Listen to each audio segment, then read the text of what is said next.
팥을 이렇게 드시면 당뇨 사라지고 뱃살 쏙 빠져요. 여러분, 겨울에 동지가 되면 우리가 무엇을 먹나요? 바로 팥죽이죠. 또 겨울 간식으로 이 팥이 들어간 붕어빵, 호빵 같은 간식도 자주 먹는데요. 이 팥과 함께 먹으면 보약과 같은 효과를 만들 수 있는 식품들도 있고, 또 잘못 먹으면 오히려 건강에 마이너스가 되는 음식도 있습니다. 그래서 오늘은 이 팥의 효능 8가지와 드실 때 주의할 점, 그리고 함께 드시면 좋은 음식 4가지에 대해 알려드리겠습니다. 팥하면 생각나는 음식이 있으신가요? 저는 사람들이 평소에 팥을 많이 안 먹는다고 생각했는데 의외로 팥이 들어간 음식이 많이 있더라고요. 대표적인 음식은 시루떡이 있고요. 겨울에 간식으로 많이 먹는 붕어빵, 또 제과점에서 사 먹는 빵들에도 팥이 많이 들어있습니다. 여름엔 팥빙수도 많이 먹고요. 겨울엔 팥죽도 종종 먹게 됩니다. 자, 이런 팥 요리를 집에서 해먹는 경우도 많은데, 팥을 집에서 직접 삶을 때 혹시 소다를 넣고 삶는 분들 많으시지 않나요? 팥을 삶을 때 소다를 넣게 되면 팥의 색상이 더욱 선명해지고 팥을 더욱 부드럽게 해주어 팥을 삶는데 걸리는 시간을 단축시켜주기 때문인데요. 하지만 앞으로는 절대 소다를 사용하시지 마시기 바랍니다. 그 이유는 소다를 넣고 팥을 삶게 되면 팥의 영양소가 파괴돼서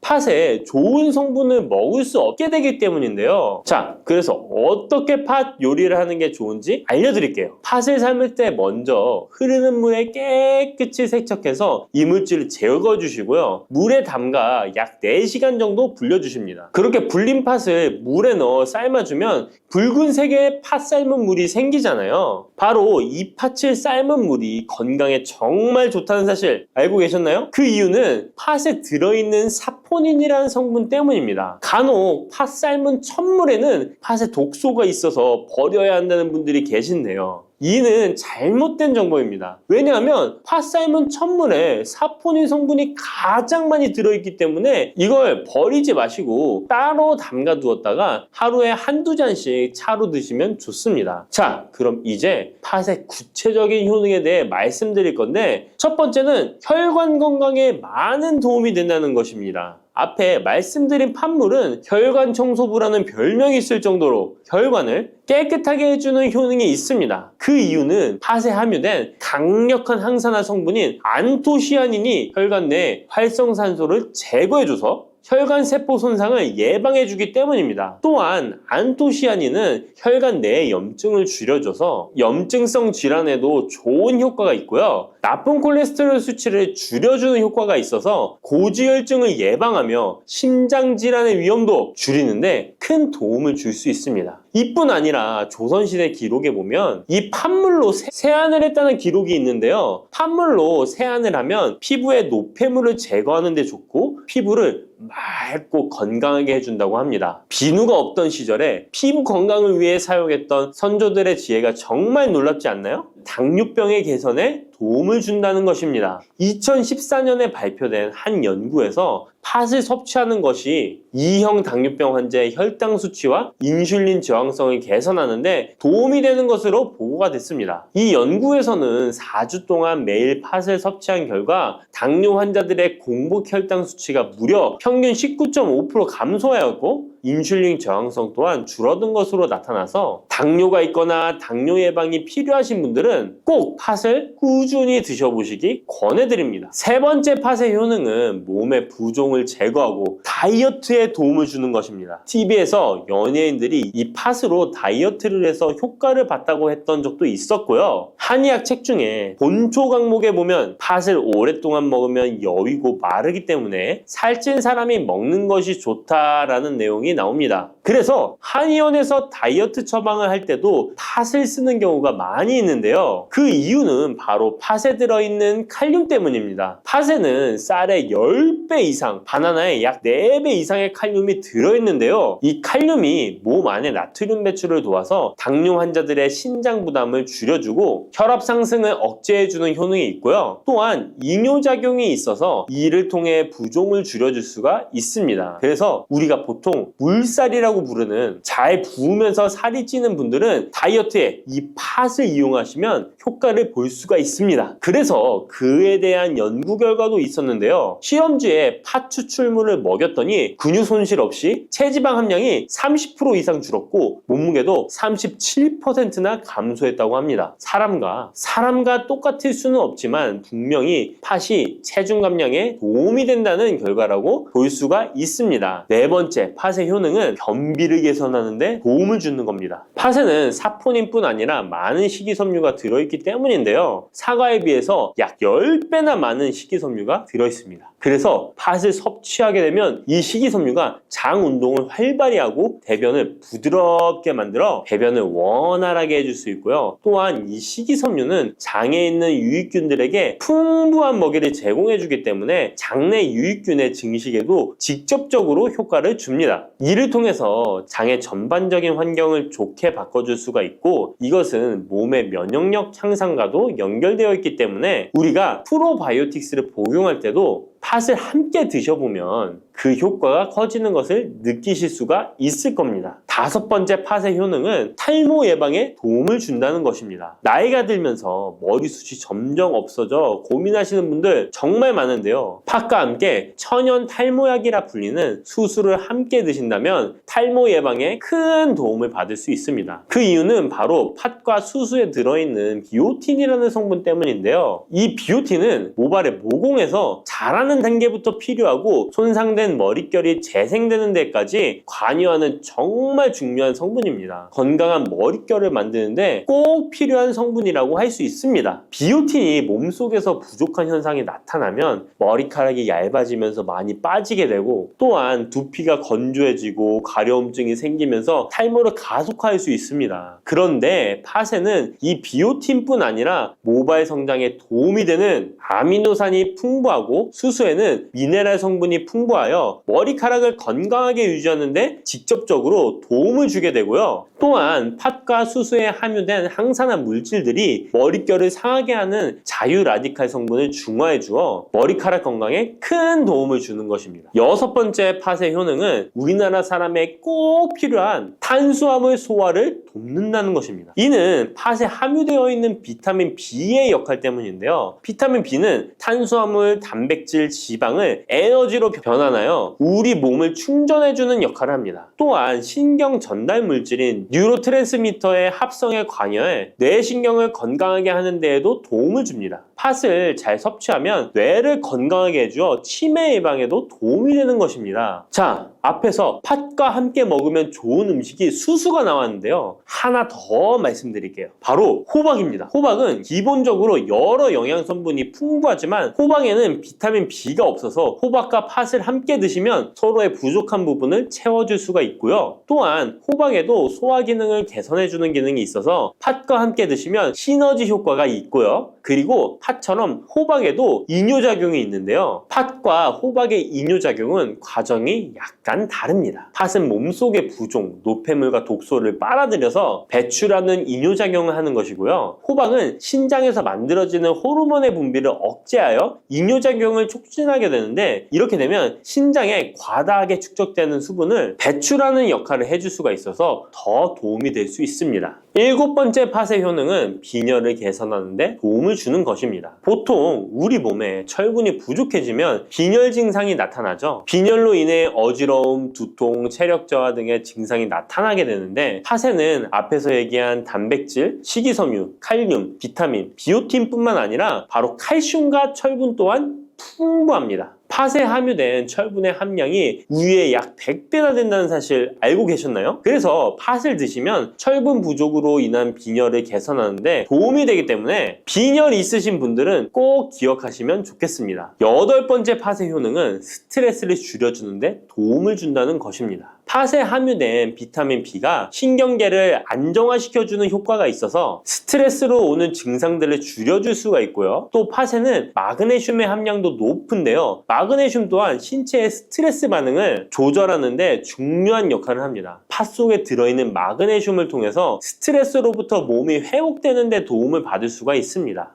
그리고 팥에는 복합탄수화물도 풍부한데요. 복합탄수화물은 천천히 소화되어 급격한 혈당 상승을 방지하고 일정한 에너지 공급을 유지하는 데 도움이 됩니다. 이는 스트레스 상황에서도 안정적인 에너지 공급을 유지할 수 있게 해줘서 스트레스를 관리하는 데 도움이 될 수 있습니다. 이렇게 좋은 팥도 드실 때 주의사항이 있는데요. 과하게 많이 드시면 이뇨작용 때문에 몸에 무리를 줄 수 있는데요. 이를 방지할 수 있는 방법이 있습니다. 바로 찹쌀과 함께 드시는 겁니다. 팥죽을 끓일 때 찹쌀을 넣어 함께 죽을 만드는 경우도 있고 쫄깃쫄깃한 찹쌀로 경단, 새알을 만들어 넣어 먹는 경우도 있죠. 선조들의 지혜가 정말 놀라운데요. 이렇게 찹쌀과 팥을 함께 드시면 팥 때문에 몸 안에 수분이 과하게 빠져나가는 것을 찹쌀이 막아줘서 문제가 생기지 않게 해주는 것입니다. 그리고 다른 주의사항은 팥의 찬 성질인데요. 그래서 장이 좋지 않은 분들이 팥물을 많이 드시게 되면 소화불량, 복부팽만, 복부 통증을 일으킬 수 있으니까 주의하셔서 조금씩 드셔보시는 게 좋고요. 만약에 이런 점이 불편한 경우에는 생강과 함께 드시면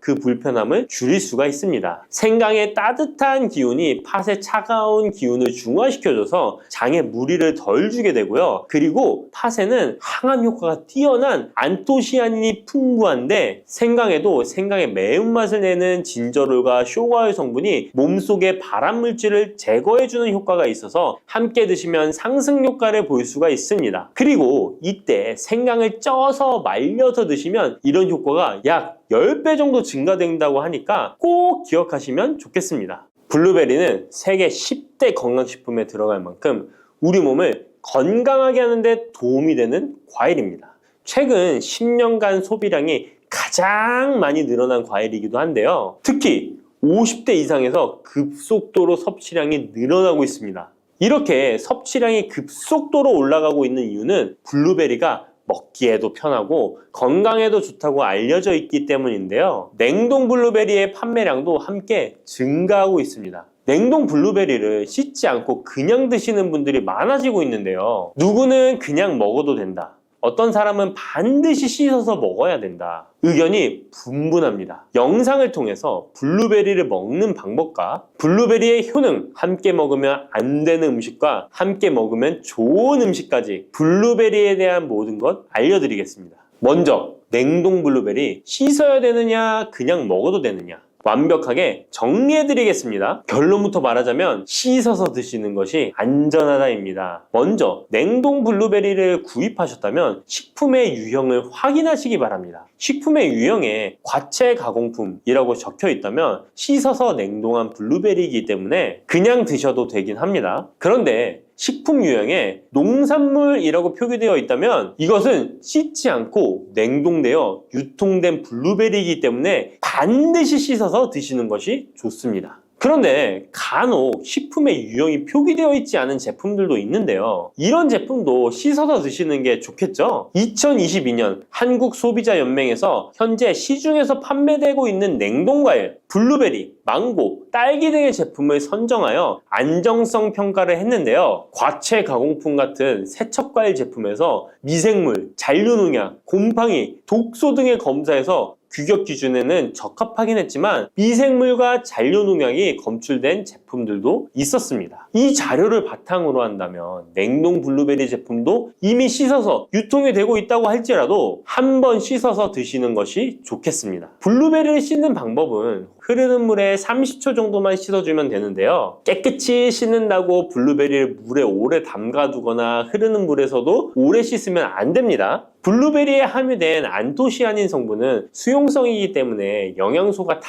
빠져나가 버릴 수 있습니다. 잔류농약 또한 수용성이기 때문에 흐르는 물에 30초 정도만 씻어도 충분하니까 걱정하지 말고 드셔도 됩니다. 블루베리는 특별히 생과일보다 냉동 블루베리가 안토시아닌의 함량이 높아집니다. 시드니의 뉴사우스 웨일즈 대학의 연구진이 블루베리를 건조, 냉장, 냉동했을 때 핵심 영양소가 어떻게 변화되는지 실험을 했는데요. 안토시아닌의 함량이 블루베리 1g당 생과일일 때 7.2g이었는데 냉장 보관하여 2주가 지났을 때 5.7mg으로 줄었고 건조했을 때는 4.3mg으로 더욱 줄었습니다. 그런데 냉동 한 달 후에는 8.1mg으로 생과일 때보다 늘어났고 냉동 3달이 지나자 7.9mg으로 소폭 줄었지만 역시 생과일 때보다는 많은 함량이 확인되었습니다. 실험 결과만으로만 보면 블루베리는 냉동으로 드시는 것이 가장 많은 영양 성분을 섭취할 수 있다는 말이 되겠네요. 추가로 눈 건강이나 심혈관 질환, 당뇨 등에 도움이 많이 되는 이 안토시아닌 함량이 개런티된 영양제도 많이 나와 있으니 꼭 블루베리, 빌베리와 같은 영양제를 드시려면 건강기능식품으로 제조된 안토시아닌 함량이 최소 50mg 들어있는 제품을 드시면 좋겠죠? 그렇다면 다른 채소나 과일은 냉동했을 때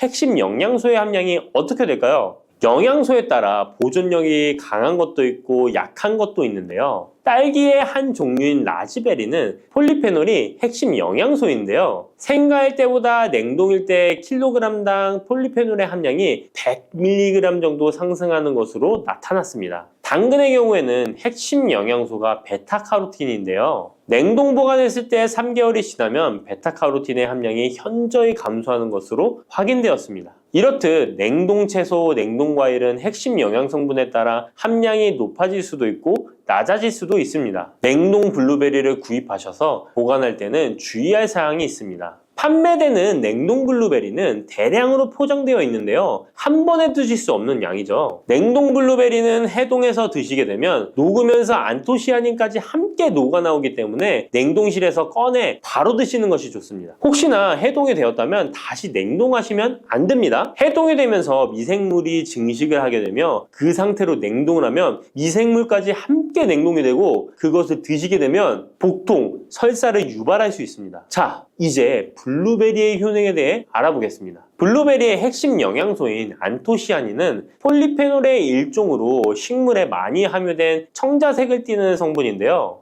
블루베리의 색깔이 짙은 보라색을 띠는 것이 바로 안토시아닌 때문입니다. 안토시아닌의 과일별 함량에서는 빌베리, 블루베리가 가장 높은 함량을 가지고 있는 것으로 알려져 있는데요. 안토시아닌 함량이 높고 좋은 빌베리, 블루베리일수록 드셨을 때 입안에 보랏빛으로 착색이 심하게 되는 경우가 많아요. 인공색소가 아니기 때문에 전혀 걱정 안 하셔도 되고 10분 정도 지나면 자연히 없어지니 시중 빌베리, 블루베리가 포함된 건강기능식품을 드셨을 때 착색이 되더라도 전혀 걱정 안 하셔도 됩니다. 안토시아닌의 가장 큰 효능은 눈을 건강하게 한다는 것입니다. 안토시아닌은 로놉신의 제합성을 촉진하여 시력을 보호하고 백내장, 안구 건조증, 망막염 등의 눈 질환을 예방합니다. 눈의 피로와 노화를 방지하며 초기 근시도 예방하는 것으로 알려져 있습니다. 또한 강력한 항산화 물질인 안토시아닌은 체내 활성산소를 제거하여 세포의 노화를 방지해 주는데 뇌세포의 노화까지 예방을 합니다. 폴리페놀 성분인 안토시아닌은 뇌의 신경세포를 보호하고 신경 전달 물질의 분비를 촉진하여 뇌의 기능도 향상시키며 뇌의 해마를 자극하여 기억력을 향상시키고 치매를 예방하는 데에도 효과적입니다.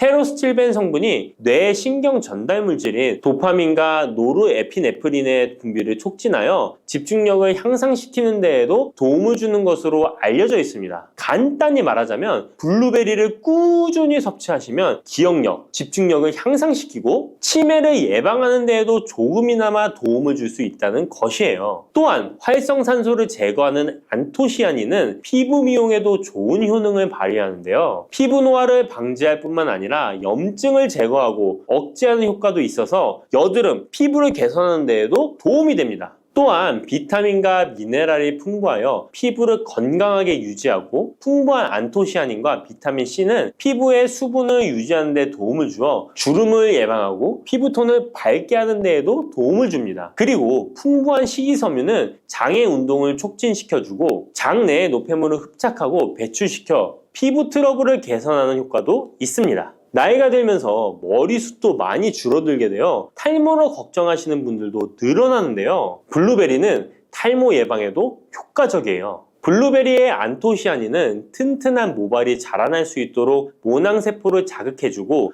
두피세포의 노화를 예방하여 탈모를 예방하게 되는 것입니다. 또한 블루베리에 함유된 비타민C는 머리카락 조직 형성에 필수적인 성분이고 콜라겐 생성을 촉진하여 모발을 강화하고 두피 건강을 증진하는 데에도 도움이 됩니다. 항산화 성분인 안토시아닌은 머리카락 세포를 손상시키는 자유라디칼을 제거하고 머리카락 손상을 예방하는 데 도움이 되어 탈모를 예방하는 것입니다. 블루베리는 당뇨의 위험이 있는 분들에게 특히 도움이 되는데요. 블루베리는 혈당 수치를 낮추어주고 당분을 에너지원으로 사용하는 신진대사의 과정을 촉진해주는 효능이 있습니다. 미국의 당뇨병 협회는 블루베리를 당뇨병 슈퍼푸드라고 부르며 블루베리를 꾸준히 섭취하면 인슐린 감수성을 향상시키고 혈당을 낮추는 데 도움이 된다고 발표했습니다. 블루베리에 대한 연구를 진행했는데요. 하루에 150g의 블루베리를 섭취한 실험군은 혈당 스파이크의 발생이 낮아졌고 인슐린 수치 또한 낮아진 것으로 확인되었다고 발표했습니다. 블루베리에 함유된 안토시아닌뿐만 아니라 칼륨, 비타민 B6는 심장 건강을 지키는 데 도움을 주는데요. 이 성분들은 체내 콜레스테롤과 혈액의 지방을 감소시켜 혈액순환을 원활하게 해줍니다. 이런 효능으로 심장마비나 협심증을 일으키는 죽상동맥경화증을 예방하는 데 도움을 주게 됩니다. 또한 호모시스테인이 체내에 과하게 축적되면 혈관을 손상시키고 혈전을 생성하여 심장마비, 뇌졸중 등의 심혈관 질환을 유발할 수 있는데요. 블루베리의 풍부한 엽산과 비타민 B6는 호모시스테인의 축적을 방지하여 심혈관 질환을 예방할 수 있습니다. 블루베리는 많이 드시는데 블루베리 잎에는 관심이 별로 없는 것이 사실인데요. 블루베리 잎이 열매의 항산화 효능보다 뛰어나다는 사실 알고 계신가요? 블루베리 잎은 열매보다 안토시아닌 함량이 높고 또한 폴리페놀의 일종인 클로로겐산의 함량도 높아 열매보다 항산화 효과가 20에서 30배 높은 것으로 알려져 있습니다. 놀랍지 않나요? 이러한 블루베리 잎은 차로 우려서 드시면 되는데요. 물 1리터에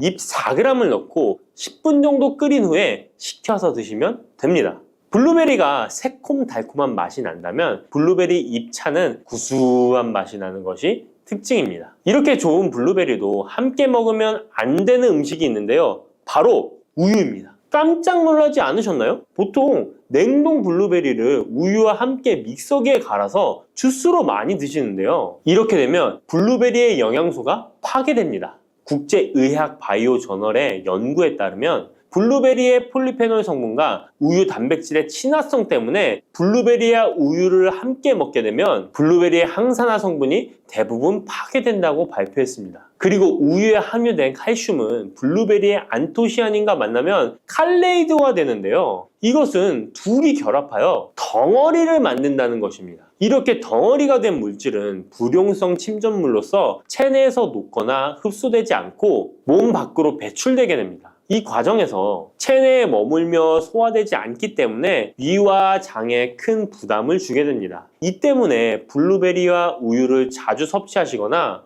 위와 장이 약하신 분들이 드실 경우 위장에 염증을 유발할 위험이 있습니다. 특히 신체 기능이 많이 떨어져 있는 나이가 많으신 분들이 이렇게 드시면 위장에 안 좋을 수 있으니 주의하시기 바랍니다. 블루베리 주스를 만들어 드실 때는 우유 대신 오트밀이나 물을 첨가하여 드시는 것이 좋겠습니다. 우유가 블루베리와 맞지 않는다고 해서 요거트도 맞지 않는 것은 아닙니다. 요거트는 발효 과정을 거쳐 단백질이 쉽게 분해되기 때문에 항산화 성분의 흡수율을 높여줍니다. 요거트에 냉동 블루베리를 얹어서 먹는 것은 좋은 블루베리를 먹는 방법이 되겠습니다. 블루베리를 드실 때 주의하셔야 할 분들도 있습니다. 블루베리에는 살리살신이라는 성분이 있는데 이것 때문에 알레르기 반응을 일으키는 분들이 있습니다. 블루베리를 드시면 입술이 붓거나 간지러운 증상이 나타나고 복통과 설사의 증상이 나타난다면 즉시 블루베리 섭취를 중단하셔야 합니다. 그리고 블루베리에는 혈액을 묽게 만드는 비타민 K가 풍부하게 함유되어 있는데요. 심장질환이나 뇌혈관 질환 등으로 이미 아스피린과 같은 혈전 용해제를 복용하고 계신 분들이 블루베리를 과잉 섭취하게 되면 문제가 발생할 수 있으니 섭취를 주의하셔야 합니다. 또한 사람에 따라서 블루베리가 일시적으로 혈당을 낮추는 효과가 있기 때문에 당뇨가 있는 분들이 블루베리를 과잉 섭취할 경우에 저혈당 증세도 나타날 수 있습니다. 어떤 음식이든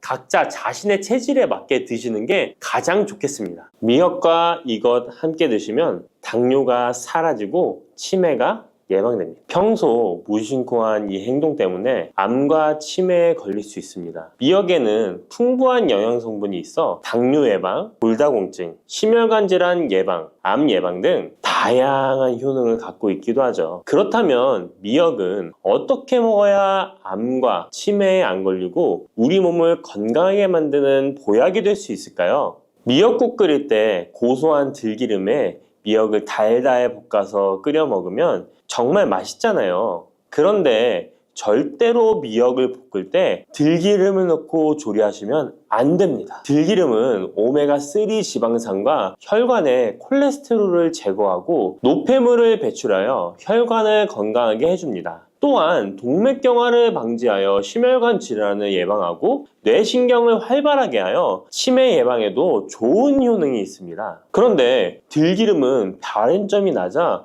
열을 가하게 되면 산패가 되어 좋은 성분은 없어지고 1급 발암물질인 벤조피렌이 생성됩니다. 벤조피렌은 암을 발생시킬 뿐만 아니라 뇌 분비계의 장애를 일으키고 뇌 건강에 악영향을 주는 정말 위험한 물질입니다. 건강에 좋은 줄 알고 넣은 들기름 때문에 오히려 건강을 해치는 독을 먹는 상황이 되는 거죠. 들기름은 미역국을 다 끓인 다음에 마지막에 한 스푼 넣어 드시면 들기름의 효능과 고소한 맛을 온전히 누릴 수 있습니다. 미역과 함께 드시면 절대 안 되는 두 번째 음식은 바로 대파입니다. 다른 국이나 찌개를 끓일 때는 파를 꼭 넣는데 유독 미역국을 끓일 때는 왜 파를 넣지 않는 걸까요? 그 이유는 미역과 대파 둘 다 알긴산이라는 성분이 있는데 이 알긴산은 미끌거리는 식감이 있습니다. 함께 드시게 되면 식감이 나빠지는 이유도 있지만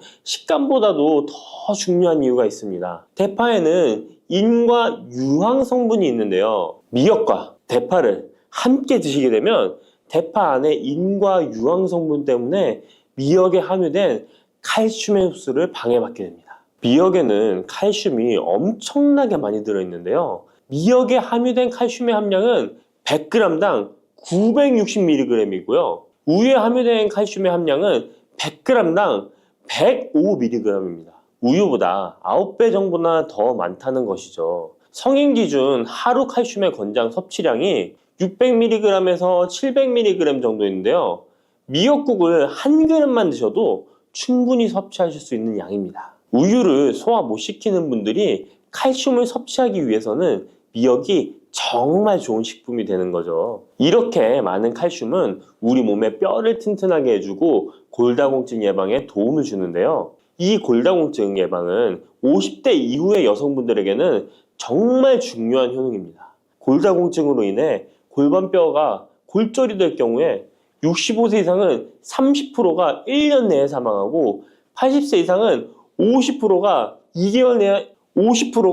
2개월 내에 사망을 할 수 있다는 통계가 있습니다. 나이가 들어갈수록 미역을 충분히 섭취하시는 것을 추천드립니다. 이런 칼슘 보충제에 정말 중요한 미역을 대파와 함께 드신다면 칼슘 흡수가 제대로 되지 않는 것이죠. 미역에 미끌미끌한 성분이 알긴산이라고 했잖아요. 이 알긴산도 우리 몸에 정말 중요한 역할을 해줍니다. 바로 알긴산은 다른 물질을 흡착하는 성질이 있어 혈관 내에 나쁜 콜레스테롤을 흡착하여 배출을 도와줍니다. 이렇게 되면 동맥경화를 예방할 수 있고 혈액순환을 원활하게 하며 심혈관 질환을 예방하는 데 도움을 줄 수 있습니다. 미역이 피를 맑게 한다고 하잖아요. 바로 이 알긴산의 효능 때문에 혈관이 깨끗해지기 때문입니다. 또한 알긴산은 장 운동을 촉진하고 배변 활동을 원활하게 하여 변비 예방에 도움을 줍니다. 이는 미역의 풍부한 식이섬유와 함께 장 건강에 도움을 주는 거죠. 미역에 함유된 풍부한 식이섬유는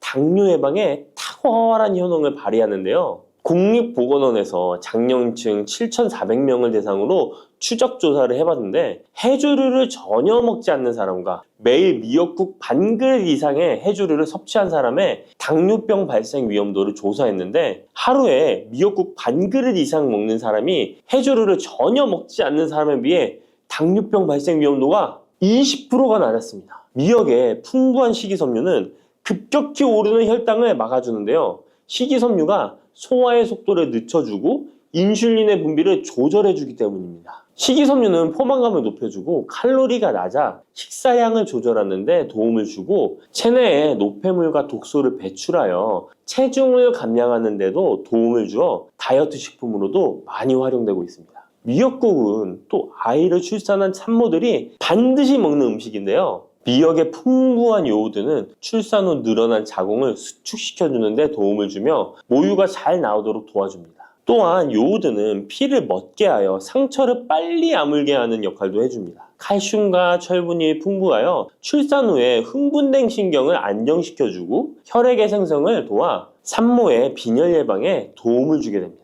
또한 칼륨이 풍부한데요. 칼륨은 체내 나트륨을 배출해주는 역할을 해줘 산모의 부종을 완화시켜주는데 탁월하기도 합니다. 그리고 요오드는 산모에게 좋을 뿐만 아니라 신진대사를 촉진하여 몸에 에너지를 보충해주는 역할을 합니다. 요오드가 부족할 때 나타나는 증상들이 있는데요. 몸에 기력이 없다고 하죠. 힘이 없고 피로감이 높아지게 됩니다. 신진대사가 원활하지 않기 때문에 몸의 영양소를 소모하지 않게 되어 체중이 증가하게 되고요. 피부가 건조해져 거칠어지고 탈모도 일어날 수 있습니다. 나이 들면서 인지 능력이 떨어지는 것도 요오드 부족의 한 현상일 수도 있습니다. 요오드가 부족하면 우리 몸의 호르몬의 중추적인 역할을 하는 갑상선에 문제가 생기는데요. 바로 갑상선 저하증이 생길 수 있습니다. 이러한 문제들을 미역을 섭취함으로 예방할 수 있는 건데요. 요오드의 하루 권장 섭취량은 2.4mg입니다. 미역국 한 그릇에는 요오드가 약 1.1mg 정도 함유되어 있으니 미역국은 하루에 한두 그릇만 드시길 바랍니다. 요오드는 과하게 섭취하게 돼도 문제가 생기는데요. 요오드의 섭취량이 많아지면 갑상선염이나 다른 갑상선 질환도 유발할 수 있습니다. 특별히 갑상선이 약하신 분들은 미역을 섭취하는데 주의하셔야겠습니다. 갑상선은 우리 몸에서 가장 중요한 내분비 기관 중 하나인데요. 갑상선은 목 부분, 기관지 아래에 위치한 나비 모양의 내분비 기관인데요. 중요한 여러 기능을 하지만 그 중에서도 대사율을 조절하는 역할이 있습니다. 갑상선에 T3, T4 호르몬을 분비하여 우리 몸의 에너지 소비와 체온 조절을 하는데 중요한 역할을 하게 됩니다. 갑상선 호르몬은 신경 시스템의 정상적인 기능을 유지하는데 꼭 필요한데요. 호르몬이 제대로 분비되지 않아 수치가 너무 높거나 낮게 되면 우울, 불안 증세, 기억력 감퇴 등의 문제도 발생할 수가 있습니다. 이 갑상선 호르몬에 영향을 미치는 것 중에 요오드가 있는데요. 요오드가 부족하면 세계보건기구에서는 뇌세포가 손상되고 치매가 발생할 수 있다고 보고하고 있습니다. 갑상선 저하증이나 항진증이 있는 분들이 요오드가 많은 미역을 많이 드시면 오히려 건강을 더 해칠 수가 있습니다. 건강하신 분들은 미역을 많이 드셔도 호르몬 조절이 잘 되어 문제가 없지만 갑상선에 문제가 있어서 호르몬 조절이 잘 안 되는 분들은 이 요오드의 수치가 높아지게 되면 체내에 활성산소가 증가하게 되어 염증을 일으키고 갑상선염을 유발하고 극히 드물지만 심해지면 갑상선 암으로도 발전시킬 가능성도 있습니다. 따라서 갑상선에 문제가 있는 분들은 미역을 드실 때 주의하셔야 합니다. 날이 갈수록 암의 발병률이 높아지고 있어서 암에 대한 관심도가 높아지는 것이 사실이죠. 이처럼 미역에는 강력한 항암 효과가 있어 건강식품으로도 아주 좋은데요. 미역에는 요오드, 식이섬유, 칼슘, 비타민 등 많은 영양소가 있다고 했잖아요. 그런 것보다 훨씬 중요한 것이 있습니다. 바로 후코이단이라는 성분인데요.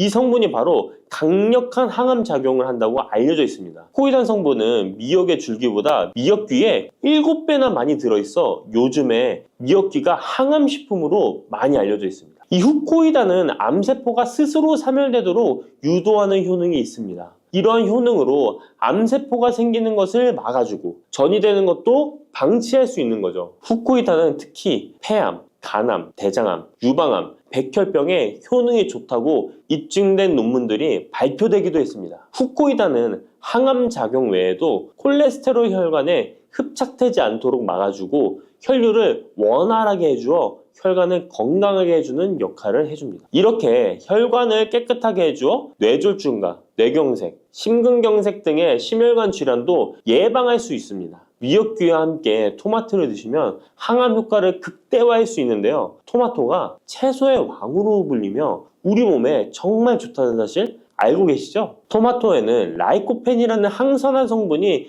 풍부하게 함유되어 있습니다. 라이코펜은 강력한 항산화 작용으로 몸 안의 활성산소를 제거하여 혈관을 건강하게 하고 염증을 제거하여 노화를 예방할 뿐만 아니라 미역의 후코이단과 만나 암세포를 제거하는 강력한 항암작용을 하게 됩니다. 미역과 함께 드시면 효과가 극대화되는 음식으로는 두부가 있습니다. 콩으로 만든 두부는 식물성 단백질이 풍부해서 건강식품으로 우리 식탁에 정말 많이 올라오죠. 두부에는 단백질뿐만 아니라 사포닌 성분도 풍부하게 함유되어 있습니다. 사포닌은 인삼, 홍삼, 더덕 등에도 풍부하게 함유되어 있는 성분인데요. 이 사포닌은 면역력을 강화하고 체내의 활성산소를 제거하여 노화를 방지하고 항암 작용도 하여 암을 예방하기도 합니다. 정말 기적과 같은 성분입니다. 그런데 이 사포닌의 단점이 체내에 요오드를 배출하여 요오드 결핍이 있는 분들은 주의하셔야 하는데 미역과 함께 드신다면 미역에 함유된 풍부한 요오드와 사포닌의 만남으로 미역의 섭취로 과다할 수 있는 요오드의 양을 두부의 사포닌이 배출시켜주어 걱정 없이 드실 수 있게 되는 것이죠. 칼슘은 뼈를 튼튼하게 만들어준다고 상식적으로 알고 계시잖아요. 우리 몸에는 칼슘이 많아도 골다공증이 생긴다는 사실 들어보셨나요? 칼슘이 풍부한 우유를 많이 마시는 덴마크나 스웨덴 같은 나라에서 골다공증이 많다고 합니다. 오히려 많은 칼슘이 오히려 혈관이나 심장에 쌓여서 석회화를 일으켜 건강을 해치게 되는데요. 그렇다고 칼슘이 많은 음식을 안 먹을 수도 없고 어떻게 해야 할까요? 걱정하지 마세요. 해결책 바로 알려드릴게요. 그것은 바로 계란과 함께 드시면 해결됩니다. 계란에 들어있는 다양한 영양 성분이 오스테오칼신이라는 단백질을 활성화시켜 주는데 이 단백질은 뼈를 강화하고 칼슘이 뼛속으로 제대로 흡수할 수 있도록 도와줍니다. 이 오스테오칼신을 활성화해주는 역할을 하는 게 비타민 K2인데 우리나라에서는 허가가 늦게 나서 그동안 정식으로 섭취 못했던 비타민 K2도 지금은 허가가 나서 요새 영양제를 보면 칼슘과 마그네슘, 비타민 D와 비타민 K까지 같이 들어있어 칼슘의 흡수를 더욱 용이하게 만들어주는 영양제도 쉽게 찾아볼 수 있습니다. 그런데 이렇게 칼슘을 아무리 많이 섭취해도 흡수가 안 돼 그대로 혈관에 남게 되면 쌓이고 쌓여서 석회화를 유발시킬 수 있겠죠? 이처럼 미역과 계란을 함께 섭취하면 칼슘의 흡수를 도울 뿐 아니라 우리 몸의 pH 균형을 잡아주는 데도 중요한 역할을 해줍니다. 미역은 알칼리성 식품이고 계란은 산성 식품으로 같이 섭취하면 약알칼리성 상태로 유지시켜줍니다. 게다가 소화에도 좋고 미역은 단백질과 잘 어울리니 계란과 함께 먹으면 소화도 잘 되고 우리 몸의 흡수도 잘 된답니다. 부추와 이것을 함께 드시면 죽어가던 혈관이 살아나고 치매가 예방됩니다. 부추에는 항산화 성분과 각종 비타민, 칼슘, 칼륨 등의 미네랄 성분이 풍부하여 간 해독에 좋고 콜레스테롤을 낮추며 당뇨 예방과 조절에 도움이 되고 심혈관 질환을 예방하는 데에도 탁월한 효능이 있습니다. 부추가 건강에 도움이 된다는 사실은 많은 분들이 알고 계시지만 부추의 효능에 대해 자세히 알고 계신가요? 부추의 효능, 함께 먹으면 보약이 되는 음식과 부추를 드실 때 주의할 점, 그리고 부추의 특별한 조리법까지 모두 알려드릴게요. 같이 먹으면 좋은 음식 첫 번째는 두부입니다. 두부는 기본적으로 단백질이 풍부하며 리놀렌산, 레시틴, 피토스테롤 등의 성분이 풍부해서 몸 안에 콜레스테롤 수치를 낮춰주고 혈액순환을 원활하게 하여 동맥경화, 심근경색, 뇌출혈 등의 심혈관 질환을 예방할 수 있습니다. 그리고 두부는 체력과 근력을 유지하는데 큰 도움을 주는데요. 바로 두부의 풍부한 단백질 때문이죠. 근육은 매일 일정량이 새로운 근육으로 대체되기 때문에 매일 단백질을 공급해줘야 하는데요. 우리 몸에 단백질을 공급해주기 위해 정말 유용한 음식이 두부인 것이죠. 또한 두부에는 콜린이 풍부한데, 콜린은 알츠하이머성 치매를 예방하는데 탁월한 효능을 발휘합니다. 그리고 두부는 건강하게 장수하는 데 도움이 되는데요. 많은 과학자들의 연구 결과 건강하게 장수한 사람들의 특징이 식물성 단백질을 꾸준히 섭취했다는 사실을 발견했고, 동물성 단백질을 식물성 단백질로 바꿔 섭취했을 때 사망의 위험성이 낮아진다는 연구 결과도 있습니다. 이런 두부와 부추가 만나게 되면 심혈관 질환을 예방하는데 시너지 효과가 나오게 됩니다. 부추의 풍부한 황화아릴 성분이 혈관 내의 노폐물을 제거해주고 나쁜 콜레스테롤도 녹여주는 효과가 있는데요. 그렇게 되면 혈액은 깨끗해지고 혈액순환이 원활하게 되어 심혈관 질환을 예방할 수 있습니다. 그리고 부추에는 칼륨이 풍부한데요. 칼륨은 혈관 내에 나트륨을 배출해주는 작용을 합니다. 나트륨의 농도가 높아지면 고혈압이 발생하고 증세가 심해지면 치매까지 유발할 수 있는데요. 부추의 칼륨이 나트륨을 배출해 주어 혈관의 문제를 미리미리 예방하여 고혈압뿐만 아니라 혈관성 치매까지 예방하는 효과를 누릴 수 있답니다. 문제는 부추를 먹어 이렇게 혈액순환이 좋아진다 해도 혈관 내에 호모시스테인이라는 성분은 부추를 드시는 것으로는 해결되지 않습니다. 호모시스테인은 체내에서 메티오닌이 대사되는 과정에서 생성되는 아미노산입니다. 이 호모시스테인이 혈관에 쌓이게 되면 혈관을 손상시키고 혈액 응고를 촉진하므로 심혈관 질환이 급증할 수 있습니다. 그런데 이때 두부를 함께 드시게 되면 혈관 내 호모시스테인을 제거하는데 놀라운 효과를 볼 수 있는데요. 바로 두부의 풍부한 엽산이 호모시스테인을 몸 밖으로 배출해 주는데 탁월하기 때문이죠. 이 엽산이 호모시스테인을 다시 메티오닌으로 전환시켜 독성을 완화시킬 수 있습니다. 앞에 말씀드렸다시피 두부에 단백질이 풍부하다는 사실은 알고 계실 거예요. 그런데 단백질의 양이 고기보다 훨씬 많다는 사실은 모르셨죠? 나이가 들수록 고기가 소화가 잘 안 되어 잘 안 드시게 되는 분들이 많이 있습니다. 그리고 우리나라 성인들의 단백질 섭취량이 많이 부족하다는 통계 자료도 있습니다. 두부를 드시게 되면 부족한 단백질을 충분히 보충해 주어 근육을 튼튼하게 하는 데 도움이 되고, 이는 관절염과 통증을 예방하는 데에도 도움이 되는 것이죠. 그리고 두부에는 이소플라본이란 성분이 많이 들어있는데요. 이소플라본은 칼슘의 흡수를 도와주고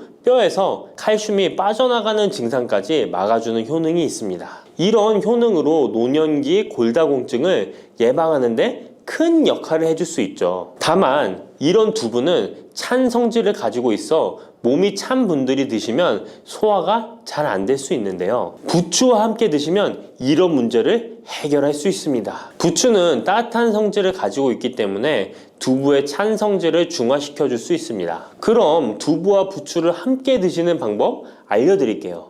먼저 두부를 면포에 담아 물기를 빼주며 으깨주세요.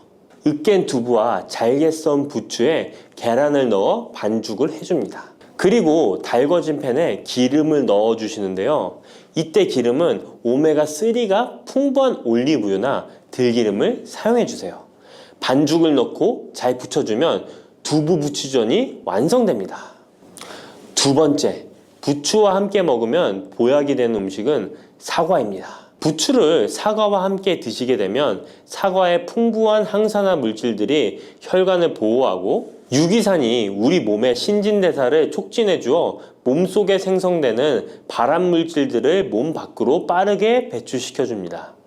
부추의 효능 중 가장 중요한 것 중에 하나가 바로 이 항암 효과인데요. 부추에 있는 다양한 영양 성분과 식이섬유, 항산화 물질들 덕분이죠. 부추에는 비타민 A, 비타민 C와 같은 항산화 물질이 풍부합니다. 이 항산화 물질은 세포를 손상시키고 염증을 유발하며 노화를 촉진하는 활성산소를 제거하는 역할을 해주고 암세포의 활성을 억제하는 효능이 있습니다. 특히 비타민 A는 면역체계를 강화시켜주어 우리 몸이 암세포와 싸워 이길 수 있는 힘을 높여주는 역할을 해준답니다. 세포를 손상시키는 주범에는 프리라디칼이란 물질이 있는데요. 프리라디칼의 체내 농도가 높아지면 암세포의 발생이 급격하게 올라가게 됩니다.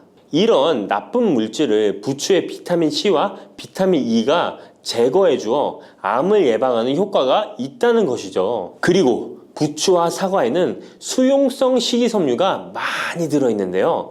이 식이섬유는 소화 기능을 건강하게 유지할 뿐만 아니라 특히 대장암 같은 소화계통의 암을 예방하는 데 큰 도움을 줍니다. 그리고 식이섬유가 풍부한 부추와 사과는 혈당 관리에 도움을 주어 당뇨를 예방하고 개선하는 데 큰 역할을 하는데요. 식이섬유는 혈관 내에 콜레스테롤을 배출하는 데 도움을 주고 당 성분이 장에서 천천히 흡수되도록 해주어 혈당이 급격히 오르는 것을 방지해 줍니다. 이렇게 되면 췌장에서 인슐린이 분비되는데 충분한 시간을 벌어주어 췌장이 혹사되는 것도 예방해 주는 것이죠. 그럼 부추와 사과는 어떻게 드시면 좋을까요? 먼저 각종 채소로 샐러드를 만들어 드실 때 부추와 사과를 채를 썰어 함께 드셔도 정말 맛있게 드실 수 있습니다. 그리고 부추와 사과를 함께 갈아서 주스로 만들어 드셔도 좋은데요. 만드는 방법도 아주 간단합니다. 먼저 잘 씻은 부추를 적당한 크기로 잘라주시고 사과도 가운데 씨를 빼고 적당하게 잘라줍니다. 믹서기에 넣고 물 1컵, 올리브 오일을 1스푼 넣어줍니다. 올리브 오일을 넣으면 부추의 영양 성분 흡수율을 몇 배나 올려줄 수 있습니다. 이렇게 넣고 갈아주기만 하면 부추 사과 주스 완성입니다. 세 번째, 부추와 함께 먹으면 보약이 되는 음식은 돼지고기입니다. 부추의 강력한 생명력은 지친 간을 되살리는데도 그 효능이 뛰어나 간에 쌓인 독소를 제거하는데도 효과적인데요. 부추에 함유된 베타카로틴과 클로로필 같은 간세포를 보호하고 간의 재생을 촉진해주는 역할을 해줍니다. 그리고 부추에 함유된 사포닌 성분은 지방간을 예방하고 간의 부담을 덜어주는데 많은 도움을 줄 수 있습니다. 또한 황화알릴이라는 성분이 풍부한데 이 성분은 간의 면역력을 강화해주고 간의 여러 질환을 예방해주는 효능이 있습니다. 여러분 혹시 글루타치온이라는 영양제 들어보셨나요? 부추에는 체내에서 이 글루타치온을 합성할 때 필요한 황화합물이 풍부하여 간의 해독작용을 높여줄 수 있습니다. 이때 돼지고기를 부추와 함께 드시면 우리 몸에 보약이 되는데요. 부추의 알레신 성분이 돼지고기의 비타민 B1의 흡수율을 높여줍니다. 또한 부추의 따뜻한 성질이 돼지고기의 찬 성질을 보완해 주어 소화가 잘 되도록 도와주고 위장 건강에 도움을 줄 수 있습니다. 그리고 영양학적으로도 서로 보완이 되어 균형 잡힌 식사가 될 뿐만 아니라 혈액순환 개선, 면역력 강화, 피로 해소, 에너지 증진, 항암 효과 등을 더 효과적으로 얻을 수 있습니다. 그렇다면 부추와 돼지고기는 어떻게 드시면 될까요? 돼지고기 수육을 부추와 함께 쌈을 싸서 드셔도 좋지만 반찬으로 만들어 먹을 수 있는 방법을 제가 알려드릴게요. 바로 돼지고기 부추볶음인데요. 먼저 부추를 적당한 크기로 잘라 준비해 주시고 돼지고기는 길쭉하고 얇게 썰어줍니다. 잘 달궈진 팬에 올리브유를 둘러주시고 부추와 돼지고기를 한 번에 넣고 볶아줍니다. 이때 대파와 다진 마늘을 넣어주시고 간장으로 간을 해주시면 됩니다. 다 볶아진 후에 들기름을 살짝 곁들여 주시면 고소함이 폭발할 뿐만 아니라 영양도 만점인 보약 반찬이 완성됩니다. 참고로 돼지고기 대신 오리고기를 사용해도 훌륭한 요리가 된답니다. 네 번째, 부추와 함께 먹으면 보약이 되는 음식은 브로콜리입니다. 브로콜리는 세계 10대 슈퍼푸드 중 하나로 선정될 만큼 건강에 좋은 채소입니다. 브로콜리에는 항산화 물질인 비타민 E, 베타카로틴, 비타민 C 등이 풍부하게 함유되어 있어 혈관 속의 활성산소를 제거하여 세포의 노화를 방지하는 효과가 있습니다. 그리고 설포라판이라는 항암 성분도 풍부하여 암세포의 성장을 억제하고 암 예방에 효과적인 놀라운 식물이죠. 또한 비타민 A가 풍부하여 눈 건강에도 아주 좋은 효능을 발휘합니다. 이 비타민 A는 부추에도 풍부하여 함께 드실 때 시너지 효과를 누릴 수 있게 되는데요. 비타민 A는 로놉신의 합성을 도와 야맹증을 예방해주고 눈의 점막을 만들어내는 효능이 있어 안구 건조증을 예방하고 눈시림 증상을 완화시켜줄 수 있습니다. 또한 비타민 C는 활성산소를 제거하여 안구세포를 보호해주고 눈의 혈관을 건강하게 유지시켜주어 망막이 손상되는 것을 막아줍니다. 이런 효능으로 눈이 충혈되는 것과 통증을 완화시켜줄 수 있습니다. 눈 질환 중에 황반변성은 노인의 실명 원인 1위로 매우 위험한 질병인데요.